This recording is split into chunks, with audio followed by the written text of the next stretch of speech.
You will float too, Son Goku. You will float too. Silly Belmod, I can fly. Hey guys, MasakoX here. We're back with another theorizing video concerning Universe 11, and this time we're looking at the character Belmod again. What, Masako? Another Belmod video? You've already just discussed him on the channel already, why do it a second time? Well, to be honest, we pretty much exhausted everything that there is to him in the anime.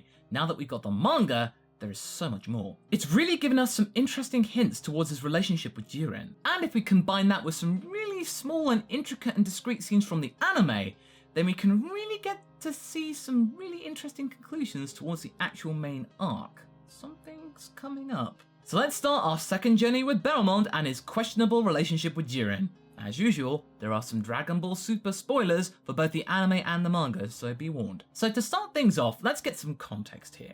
Let's look at the description for Belmod from the Dragon Ball Wiki as translated from Toei's original website. Belmod does not forgive evil, nor does he abide by it, as he is described as a peaceful god.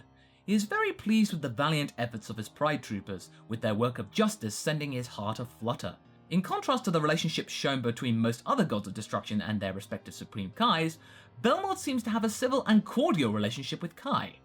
Rather than being rude or acting superior to his counterpart, Belmod is willing to listen to him and confer about decisions. That made us assume that despite his creepy looks, Belmod was essentially a good guy with a good moral compass. You know, like it was just Toriyama subverting conventional thinking again. He does that. It's something that we've seen time and time again in Dragon Ball.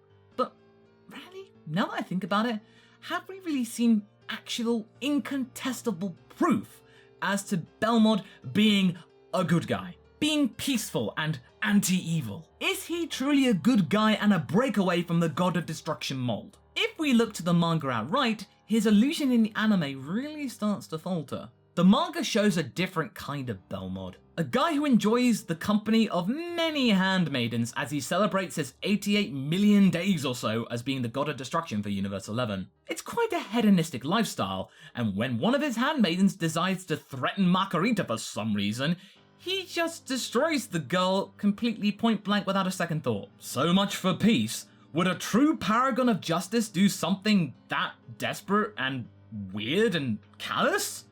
And considering the fact that Margarita is probably stronger than him, she does not need the help. Belmod just did it because he felt like it.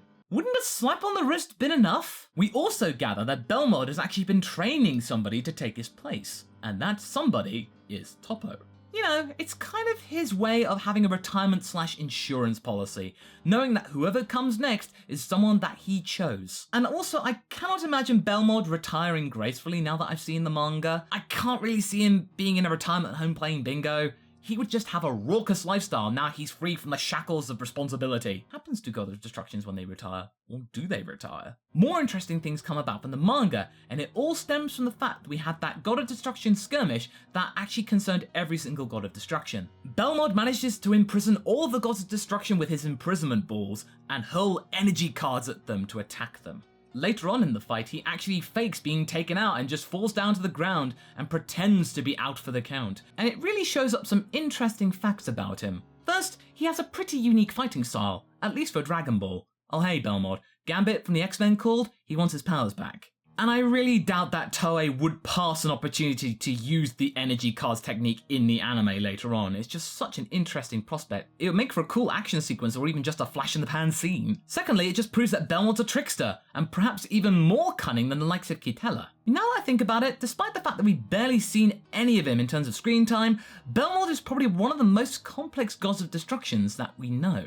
Usually a god of destruction has one underlying trait. Kitella is sly and cunning, Champa being competitive, and Beerus for being lazy. Although having said that, he's managed to eschew that trait nowadays. Belmod seems to be something more than that though. He actually seems to be a combination of multiple gods like Kitella, Beerus, Champa. Belmod is many things. In fact, in terms of the peaceful demeanor, he actually gets that from Sidra. And then also another thing that we learn from the manga. In terms of battle power, Belmod is indeed weaker than Jiren. But is that really such a surprise though? Speaking of Jiren, did you know that in the manga that Jiren actually has a personality? Did you also know that he didn't want to take part in the Tournament of Power? And did you know why he didn't want to? It's because he didn't want to be responsible for the destructions of other universes. It would go against his moral code. This gives us pure confirmation that Jiren deep down is a truly decent being. He is a good guy. He is not a bad guy at all. In fact, he might be filled with even more justice than Toppo, and that is saying something. And I can imagine that Toppo wouldn't take the role of God of Destruction because it goes against his moral fiber as well. Remember, it takes a special kind of person to become a God of Destruction. You've got to be able to deal with loads of destructions on a daily basis. If you're pure of heart, you would not fit the duties. In that regard, the Pride Troopers are never going to toe Belmod's line, really. Belmod's got to try something else, something more manipulative. The only way that Belmod can get them to do what he wants is to be smart about it, and Belmod is a very smart cookie. And having to convince Jiren to do what he wants must have been an arduous task. Jiren is unflappable. You cannot get through to him. The only people that can vaguely do so are Toppo and Belmod, and that's it. However, Belmod, along with his cronies Kai and Margarita, have managed to figure out a plan to get Jiren to do what they want. The Super Dragon Balls. By dangling those balls in Jiren's face, they can get him to do whatever they fancy, including taking part in the Tournament of Power. They can say to Jiren that if he becomes the best fighter and gets a wish on the Super Dragon Balls, he can wish for omniversal peace and no conflict ever again, something that he has truly wanted his entire life. Now, this isn't just some kind of padding, just a little side note, something to really not acknowledge. This could prove vital later on. Also, did you notice this shot of Belmod, Margarita, and Kai standing up there? Doesn't it look familiar to you? Rita Repulsa looking on up from afar in Power Rangers? Chances are that if you have watched those kind of shows, this pose will be very familiar to you. Of course, this might be just a coincidence and tying into the whole Super Sentai DC shtick that Universe 11 has, but I just thought I'd point out because it looks cool, it's nifty, and it's in keeping with their theme. But we'll come back to all of that in a minute. To finalize upon the point about Jiren, he agrees to become the actual bastion of Universe 11's Tournament of Power team, but on one condition.